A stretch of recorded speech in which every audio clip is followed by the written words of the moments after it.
42 days శివాలయం దర్శనం ఎలా చేయాలో ఇప్పుడు మనం తెలుసుకుందాం. శివాలయంకి వెళ్ళాలంటే ముందు 42 రోజులు మీరు శివ దర్శనం చేసుకునొచ్చు. మీకు ఎలాంటి యూజెస్ ఉంటాయో ఇప్పుడు ఈ వీడియోలో తెలుసుకుందాం.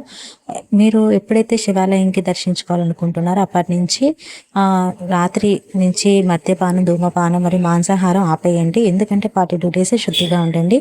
మితంగా భోజనం చేసి నిద్రపోండి.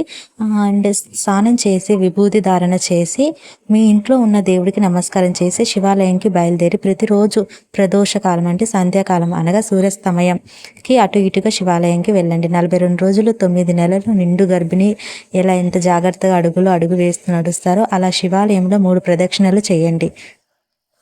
అడుగులో అడుగు వేసుకుంటూ నడుస్తారో అలా 3 ప్రదక్షిణలు చేయడం వల్ల శివనామ స్మరణతో ప్రదక్షిణల తర్వాత శివలింగానికి నమస్కారం పెట్టుకోండి.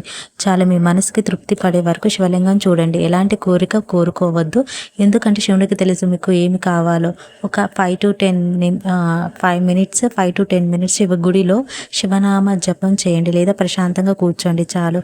ఇలా ఆయన్ని స్మరిస్తూ మనం ఒక 5-10 నిమిషాలు ఆయన చూస్తూ ఆయన నామస్మరణ చేయటం వల్ల ఓం నమః శివాయ, ఓం నమః శివాయ, ఓం నమః శివాయ 42 చేయటం వల్ల మీ జీవితం మారిపోతుంది. Thank you for watching.